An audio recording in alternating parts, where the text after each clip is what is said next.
The Los Angeles Lakers are entering the preseason under the spotlight once again, but this time it's not because of dazzling performances or fresh highlights. Instead, it's the absence of two of their biggest stars that has captured the headlines. Leave your like and subscribe to the channel so you don't miss any updates. Luka Doncic, the Lakers' 26-year-old superstar guard, will not be playing in the team's opening preseason matchups. That means fans will not see him on the floor Friday against the Phoenix Suns or on Sunday against the Golden State Warriors. For a team that made one of the splashiest moves of the offseason by bringing Doncic to Los Angeles, this delay has already sparked questions, concerns, and plenty of curiosity. The Lakers organization was quick to clarify the situation. This is not an injury setback. Instead, the team, working closely with its performance staff, made a collective decision to rest Doncic. The reasoning is simple. He has just finished a demanding summer with the Slovenian national team at Eurobasket. Rather than risk fatigue or possible overuse before the NBA season even begins, the Lakers are opting to be cautious. Doncic's body may be healthy, but the franchise views preseason as the time to manage workloads carefully. After all, the real challenge is the long grind of the regular season and the high-pressure push of the playoffs. For now, Gabe Vincent is expected to step into Doncic's role in the starting lineup. It's not the same spectacle as having Doncic on the floor, but it does give the Lakers a chance to experiment with rotations, test depth, and see how role players adapt under a brighter spotlight. The team hasn't given a firm timeline for Doncic's preseason debut, but the key message is that there's no cause for alarm. The star guard is fine, and the plan is to have him fully ready when the games start to matter. But Luka Doncic is not the only high-profile absence. LeBron James, at 40 years old and still playing at an elite level, is also being held out of action.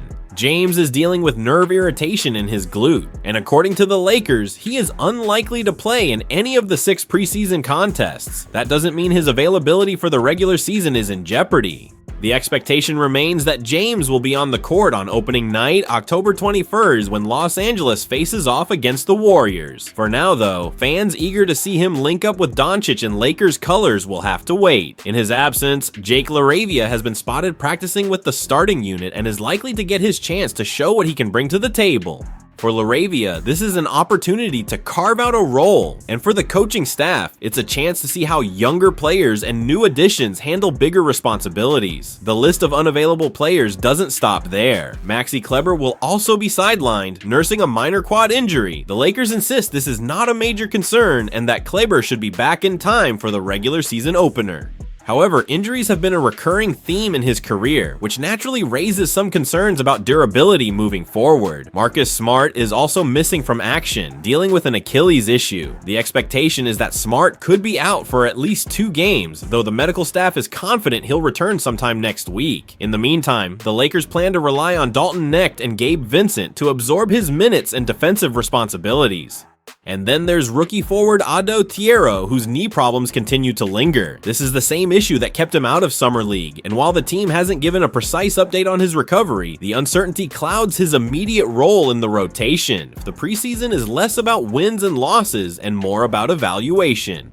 This is the time to test rotations, examine chemistry, and most importantly, ensure players remain healthy heading into the regular season. The mantra inside the organization is clear: survive the preseason intact. Given the high expectations placed on this roster after a bold offseason, health is non-negotiable. Even with key players absent, the Lakers preseason still holds value. Fans will get a closer look at role players, bench contributors, and how new signings fit into the system.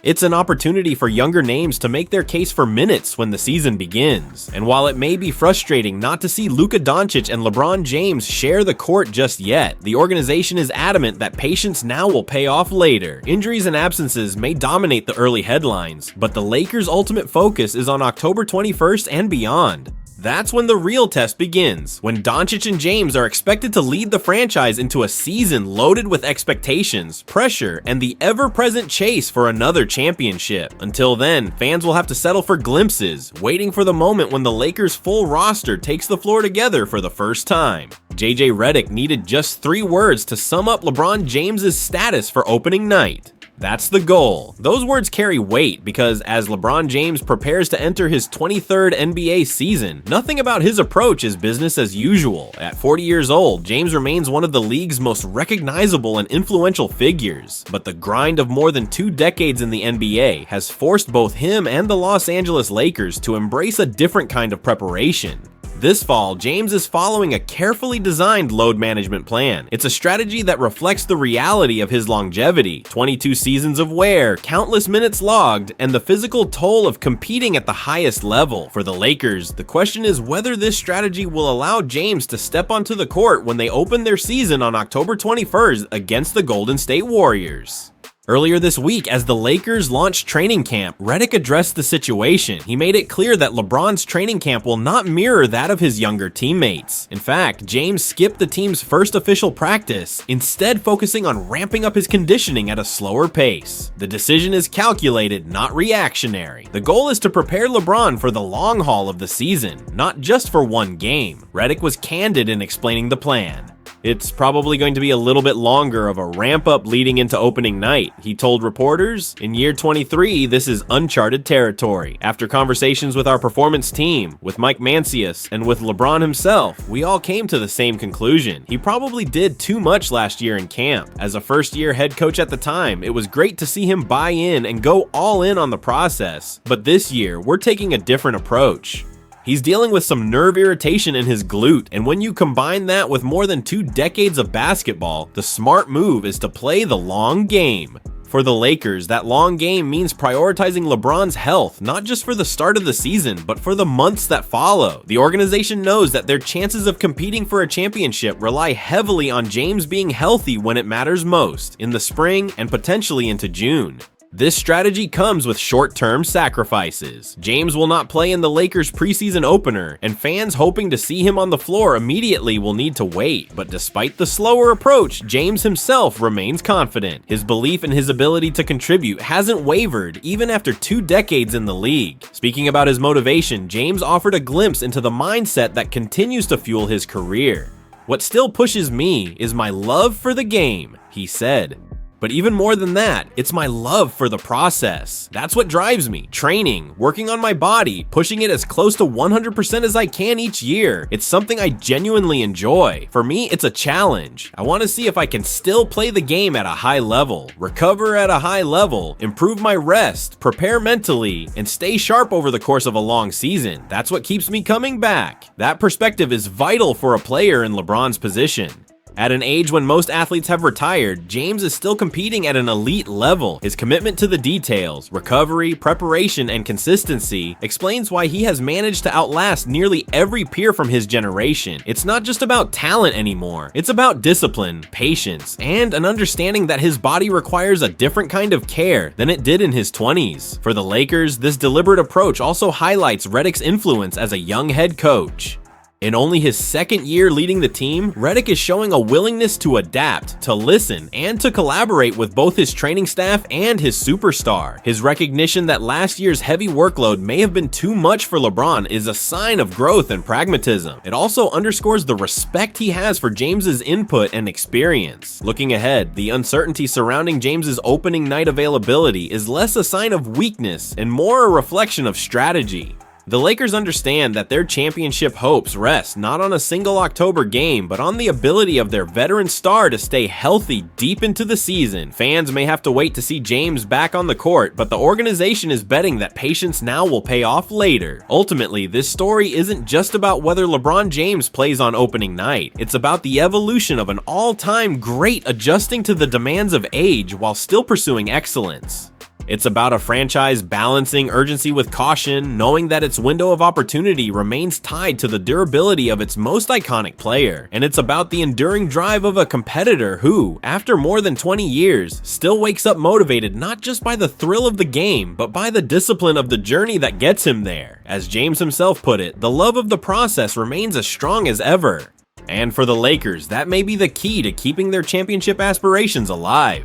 The Philadelphia 76ers and guard Quentin Grimes have agreed on a one-year qualifying offer valued at $8.7 million, a decision that has raised eyebrows around the league. The short-term nature of the deal is striking when placed against Grimes' most recent season, where he averaged 14.6 points and 4.3 rebounds per game, while hitting 38.5% of his three-point attempts across 75 appearances. Those numbers don't just reflect consistency, they highlight a player who has established himself as a starting caliber wing in today's NBA. Yet the deal only extends for a single season, which leaves the door open for questions about his long-term fit in Philadelphia. If negotiations fail to progress beyond the 2025-26 campaign, a contract stalemate could open the door to trade discussions. One team already being linked as a possible destination is the Los Angeles Lakers. According to speculation, a potential trade package might include forwards Rui Hachimura and Jared Vanderbilt, along with a future first-round pick. For the Lakers, a franchise constantly on the hunt for star-level talent or emerging difference-makers, Grimes presents an intriguing opportunity. For both teams, this type of trade scenario offers tangible benefits.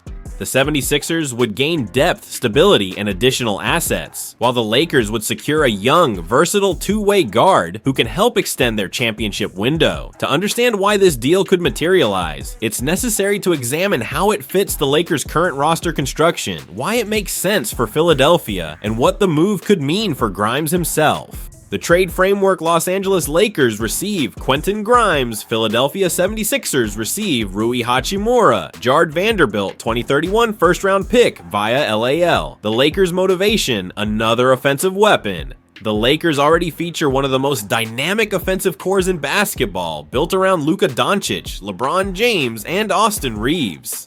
The combination of Doncic's elite playmaking, James's all-around brilliance, even at 40 years old, and Reeves' development as a reliable contributor makes them a formidable trio. Adding Quentin Grimes would only deepen that threat. At 25 years old, Grimes brings several qualities that Los Angeles needs. He is a dependable perimeter shooter, he moves well without the ball, and he can create his own shot when plays break down. With defenses already preoccupied by the gravitational pull of Doncic and James, introducing another efficient wing scorer would give opponents an unenviable choice: collapse on the stars or concede open looks to Grimes. Trading Rui Hachimura would not come without cost. Hachimura's size, mid-range scoring touch, and postseason reliability have made him a valuable piece for the Lakers in recent runs. His versatility has been especially important in playoff rotations. Yet the argument for Grimes rests on long-term upside. Grimes' shooting ability, combined with his athleticism and age, provides Los Angeles with a player who fits both the immediate and future vision of the franchise. The timeline is crucial here. LeBron James, who turns 41 next season, is approaching the twilight of his legendary career. While his production remains impressive, the Lakers are preparing for a future where Doncic is the centerpiece.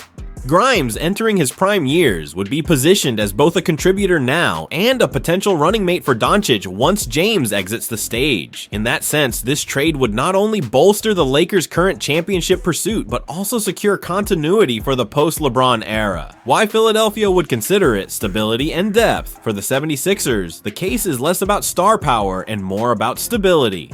Philadelphia has been marked by drama and uncertainty in recent seasons. Injuries to key players, contentious negotiations, and constant questions about the roster's future direction. Grimes' short-term deal adds another layer of unpredictability. By moving him before another contract showdown develops, the Sixers could bring in players who are immediately rotation ready, while also avoiding further off-court distractions. Jared Vanderbilt stands out as a natural fit for Philadelphia.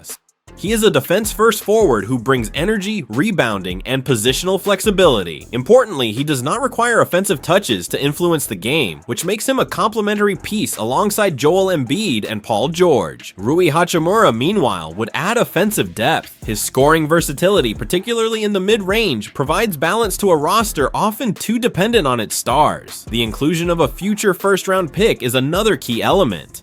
Even if it comes in 2031, the pick provides long-term flexibility, giving Philadelphia another trade chip or a foundation for rebuilding if their current competitive window closes sooner than expected. With Embiid and George carrying the bulk of the team's aspirations, having reliable role players and future assets is essential to sustaining competitiveness. The Grimes factor, a defining opportunity for Quentin Grimes himself, Los Angeles could represent a career-altering move.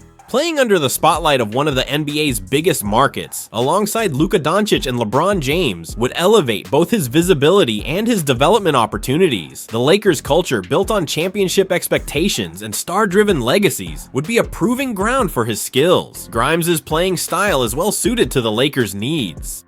His defensive energy, combined with his shooting touch, aligns with the franchise's emphasis on two-way contributors who can thrive in high-pressure environments. This is the type of stage where role players often make the leap to stardom. With LeBron nearing retirement, Grimes would have the opportunity to transition into a larger role, potentially becoming Doncic's long-term partner in a dynamic offensive and defensive pairing. At 25, Grimes is still early in his career.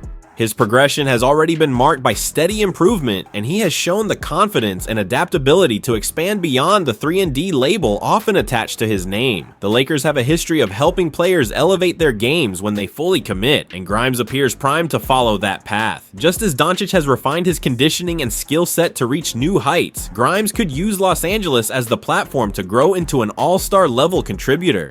The big picture. The potential trade between the Lakers and 76ers highlights the different priorities of two franchises at distinct points in their competitive arcs. Los Angeles is trying to maximize its current championship window while preparing for life after LeBron James. Philadelphia, meanwhile, seeks to stabilize its roster, avoid long-term drama, and secure depth and assets for future flexibility.